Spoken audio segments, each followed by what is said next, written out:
Capítulo 79. El celibato es una renuncia hecha por amor. 21 de abril del 82 al 25 de abril del 82. Continuamos las reflexiones sobre las palabras de Cristo que son referentes a la continencia por el reino de los cielos. No es posible entender plenamente el significado y el carácter de la continencia si en la última frase del enunciado de Cristo por el reino de los cielos, que está en Mateo 19:12, no se aprecia su contenido adecuado y concreto y objetivo. Hemos dicho anteriormente que esta frase expresa el motivo, o sea que pone de relieve en cierto sentido la finalidad subjetiva de la llamada de Cristo a la continencia. Sin embargo, la expresión en sí misma tiene carácter objetivo porque indica de hecho una realidad objetiva en virtud de la cual cada una de las personas como hombres y mujeres puede hacerse eunucos, así como lo dice Cristo. La realidad del reino en el enunciado de Cristo según Mateo 19 versículos 11 y 12 se define de un modo preciso y la vez en general, y es decir, que de forma tal puede hacerse abarcar en todas las determinaciones y significados particulares que le son propios.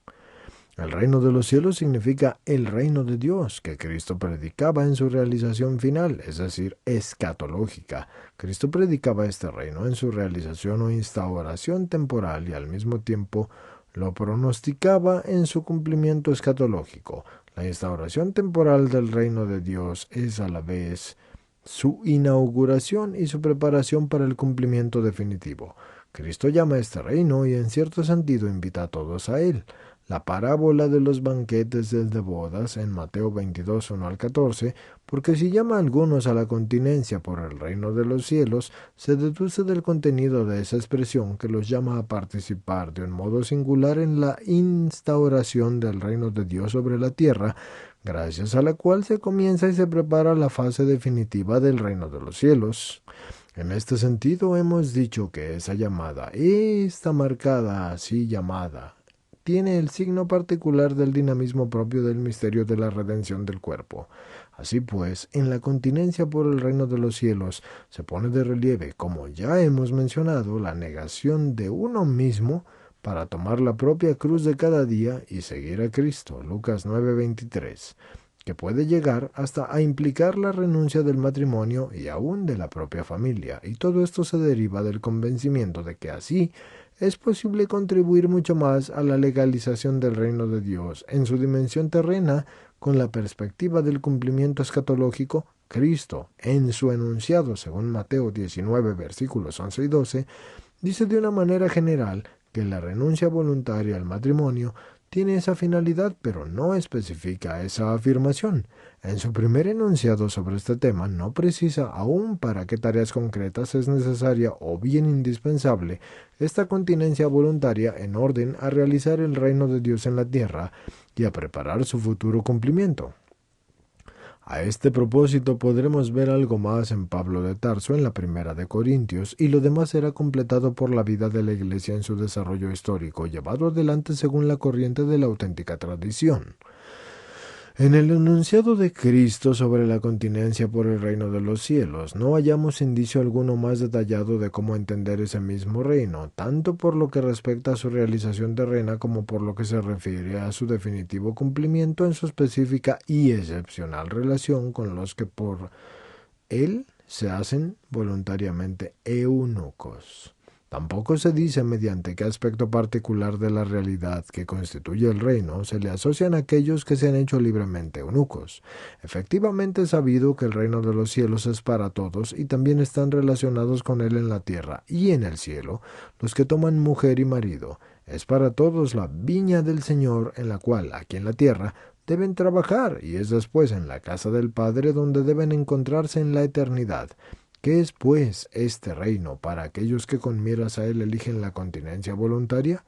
Por ahora no vamos a encontrar la respuesta alguna a estas preguntas en el enunciado de Cristo que es referido a Mateo 19, 11 y 12. Parece que esto corresponde al carácter de todo el enunciado porque Cristo responde a sus discípulos sin ponerse en la línea de sus pensamientos y sus valoraciones en las que se oculta al menos indirectamente una actitud utilitarista con relación al matrimonio. Si tal es la condición, es preferible no casarse. Mateo 19:10. El maestro se separa explícitamente de este planteamiento del problema y por eso, al hablar de la continencia por el reino de los cielos, no indica por qué vale la pena de esta manera renunciar al matrimonio a fin de que y es preferible, no suene en los oídos de los discípulos con algún acentillo utilitarista y solo dice que esta continencia a veces es requerida y si no indispensable por el reino de Dios, y con esto indica que constituye en el reino de Cristo la prédica y también al que llama, y esto es un valor particular en sí misma. Los que la eligen voluntariamente deben elegirla mirando ese valor, pero no como consecuencia de cualquier otro cálculo. Este tono esencial de la respuesta de Cristo, que se refiere directamente a la misma continencia por el reino de los cielos, puede referirse de un modo indirecto también al problema precedente del matrimonio que está en Mateo 3:11. Según la intención fundamental de Cristo, la respuesta sería la siguiente: si alguno elige el matrimonio, entonces debe elegirlo tal como fue instituido por el Creador desde el principio, y debe buscar en él los valores que corresponden al designio de Dios, y en cambio, si alguno decide seguir la continencia por el reino de los cielos, debe buscar en ella los valores propios de esta vocación. En otros términos, debe actuar conforme a la vocación elegida.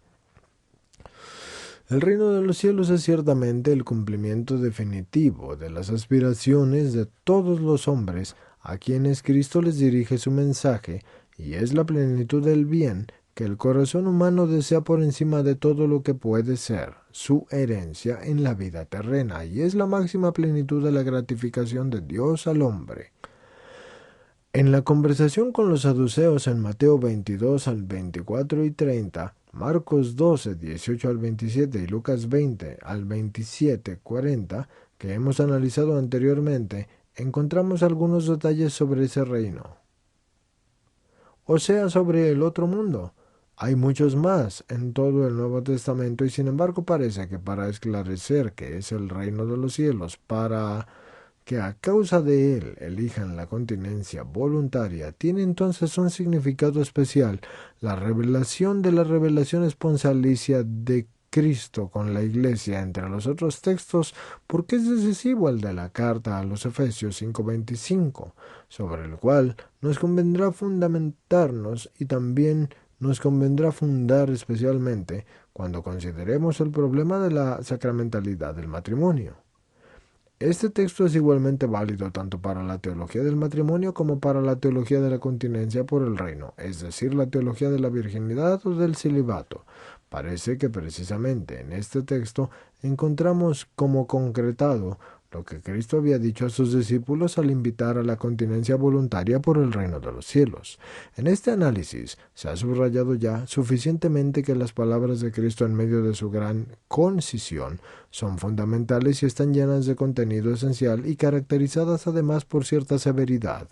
No cabe duda de que Cristo pronuncia su llamada a la continencia en la perspectiva del otro mundo, pero en esta llamada pone el acento sobre todo aquello en que se manifiesta el realismo temporal de la decisión a esta continencia, decisión vinculada con la voluntad de participar en la obra redentora de Cristo. Así pues, a la luz de las respectivas palabras de Cristo que son referidas por Mateo 19, 11 y 12, emergen sobre todo la profundidad y la serenidad de la decisión de vivir la continencia por el reino y encuentra la expresión, el momento de la renuncia que implica esta decisión. Indudablemente a través de todo esto y a través de la serenidad y profundidad de la decisión y a través de la severidad y responsabilidad que comporta, se transparenta y se trasluce el amor. El amor como una disponibilidad del don exclusivo de sí por el reino de Dios. Sin embargo, en las palabras de Cristo, este amor parece estar velado, por lo que en cambio se pone en primer plano. Cristo no oculta a sus discípulos el hecho de que la elección de la continencia y por el reino de los cielos es vista como en una categoría temporal. Una renuncia es un modo de hablar a los discípulos de una fórmula claramente, digámosle la verdad, de su enseñanza y de las exigencias que esta enseñanza contiene,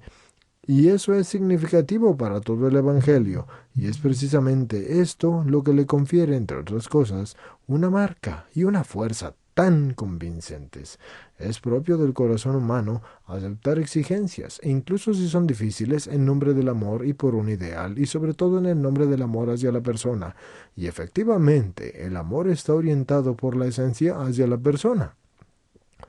Y por esto en la llamada a la continencia por el reino de los cielos, primero los mismos discípulos y luego toda la tradición viva de la Iglesia van a descubrir enseguida el amor al que se refiere Cristo mismo como el esposo de la Iglesia, o el esposo de las almas, a las que Él se ha entregado hasta el fin del ministerio de su Pascua y de la Sagrada Eucaristía. Y de este modo la continencia por el reino de los cielos y la opción de la virginidad y del celibato para toda la vida han venido a ser una de las experiencias de los discípulos y de los seguidores por Cristo, el acto de una respuesta particular del amor del esposo divino, y por esto ha adquirido el significado de un acto de amor esponsalicio, y esto es, de una donación esponsalicia de sí mismos para corresponder de modo especial al amor esponsalicio del Redentor, una donación de sí mismos, entendida como una renuncia, pero hecha sobre todo por amor.